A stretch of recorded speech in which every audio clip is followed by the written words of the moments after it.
Mali, la famille d'Olivier Dubois demande l'ouverture d'une instruction sur son enlèvement. Le journaliste français a été enlevé il y a un an, à Gao, dans le nord du Mali, par le groupe de soutien à l'islam et aux musulmans, le JNION dans son acronyme arabe. Depuis lors, la famille du journaliste est tenue à l'écart de l'enquête et affirme ne plus supporter le silence des autorités françaises. Elle demande l'ouverture d'une instruction sur son enlèvement pour avoir accès au dossier. Seule l'ouverture d'une information judiciaire, avec la désignation d'un juge d'instruction, permettra d'accéder à la procédure, explique dans un communiqué publié samedi Maître Laurent Bayon, l'avocat de la famille Dubois. Il en a donc fait la requête par courrier, auprès du parquet national antiterroriste.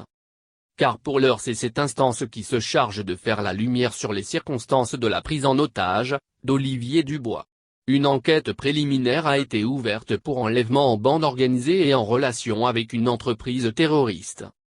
Mais le parquet antiterroriste emploie des méthodes qui déroutent la famille du journaliste.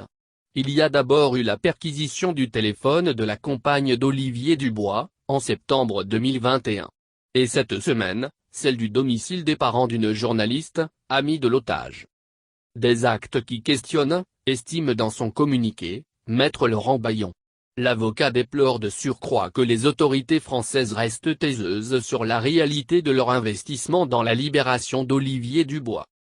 Le 8 avril, date anniversaire de l'enlèvement du journaliste, Emmanuel Macron avait pourtant assuré de la pleine mobilisation de l'État pour mettre un terme à son insupportable séquestration.